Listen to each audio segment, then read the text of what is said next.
Or did, until the shuttle engineers, along with the world of dentistry, caught up with some modern technology. A dentist drill operates under many of the same conditions as the bearings in the shuttle. They both have to withstand stresses at very high speeds.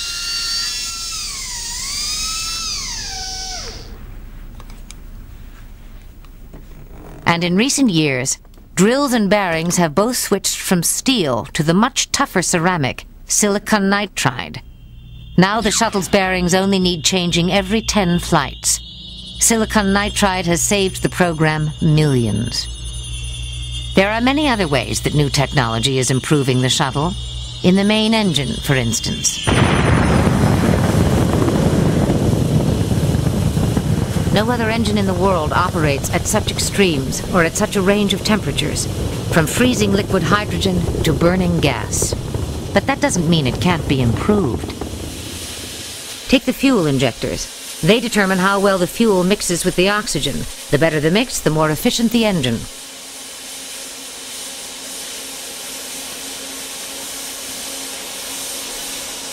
This is an optical patternator, which uses lasers to look for possible improvements. It's a tribute to the shuttle's basic design that it can be updated a piece at a time. What will finally outdate it, though, are these. The next generation of lighter and more powerful space planes. Planes such as Hope of Japan. It will ride into orbit on top of an H-2 rocket, the kind now used for carrying satellites.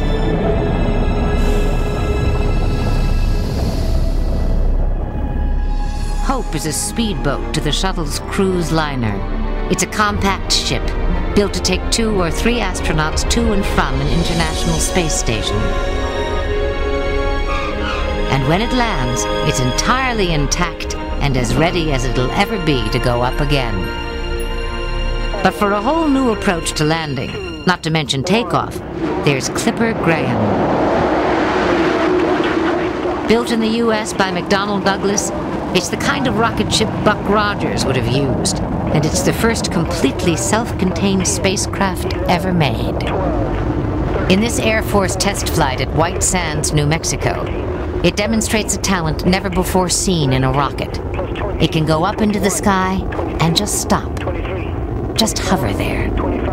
It can tilt and fly laterally. And when it's ready, it can reverse straight back down to the launching pad. We're on the way down. Engines coming up to slow the vehicle. Landing gear limit. We're now descending at 110 feet per second. Rather, it could do this, because Clipper Graham is no more. Landing accelerator. Engines coming up to slow the vehicle further. Landing small negative. Gear down, lock. Gear is down, descending toward touchdown. Way on gear, engine shutdown. This was only an experimental prototype. After 4 successful flights, it crashed and burned. Maybe it knew something. Maybe that the contract for the next U.S. space plane had been given to Lockheed Martin and the X-33. This will replace the shuttle. And many of its best features are the result of lessons learned from the shuttle. Take its heat shield.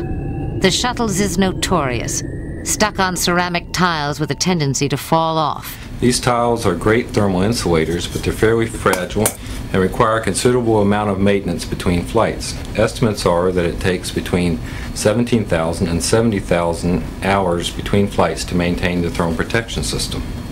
For the reusable launch vehicle, we'd like to do a lot better than that and be able to support a 7-day turnaround between flights. We're looking at metallic thermal protection system panels such as these, which consist of a stiff outer metallic shell which surrounds lightweight fibrous insulation made of aluminum. These panels are bolted onto the vehicle structure rather than glued on as the shuttle tiles are. Even when testing models in wind tunnels, there are new technologies undreamt of when the shuttle was being developed. Phosphothermography is a method where we coat ceramic wind tunnel models with fluorescent crystals, such as this one here. We illuminate the model with ultraviolet lamp during a wind tunnel run, and the model then glows with an intensity which is temperature dependent. Looks like we're ready to run when y'all are. We don't need a calibration or anything, and it'll be a 250, 450, and we're giving you permissions.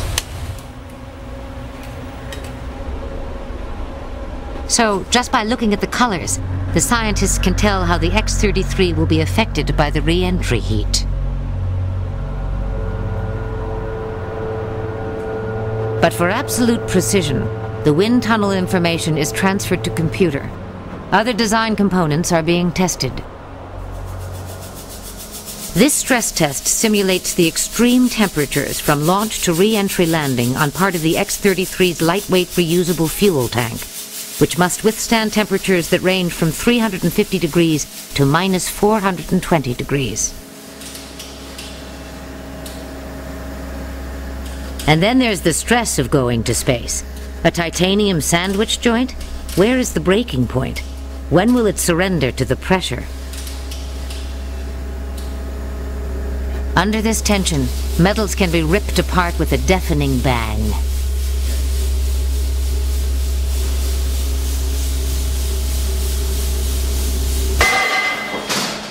This time, the battle between the test machine itself and the joint was a draw.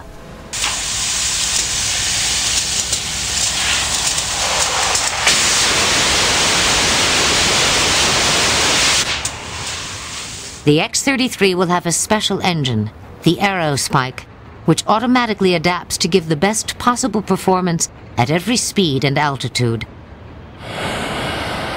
And so it has to be tested at every speed and altitude. At least every speed and altitude that a Blackbird spyplane can reach.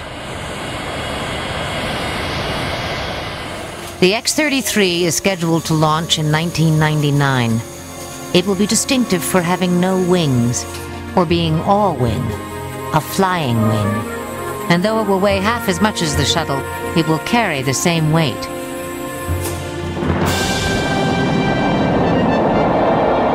Even better, it will be completely reusable.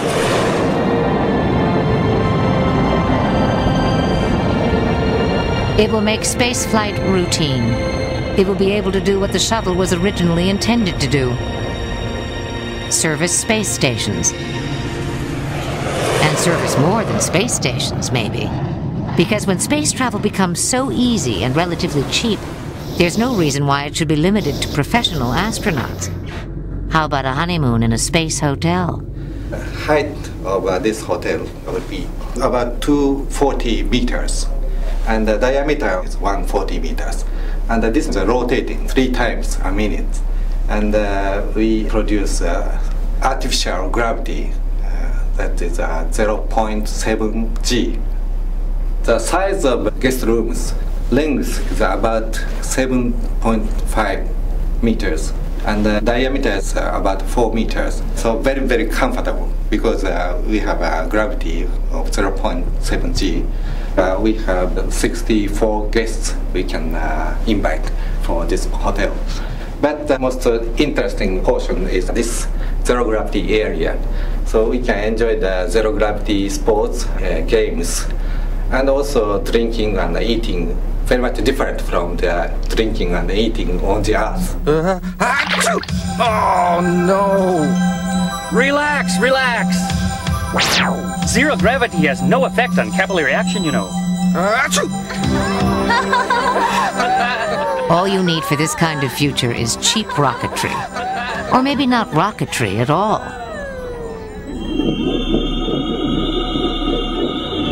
The space launch systems of the future are not going to be rockets. These machines are going to be incredibly energetic.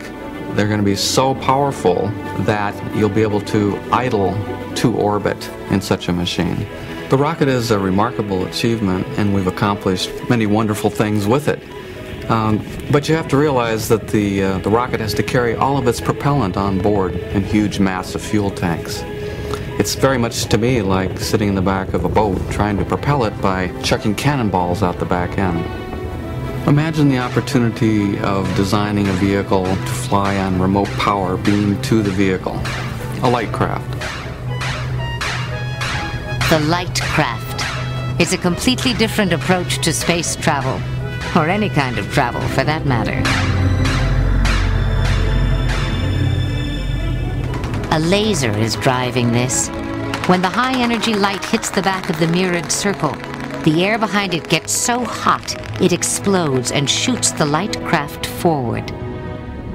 White Sands Missile Range.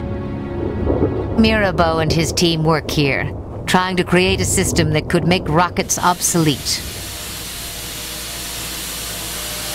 And using some of the world's most powerful lasers, leftovers from President Reagan's Star Wars program, which was based here.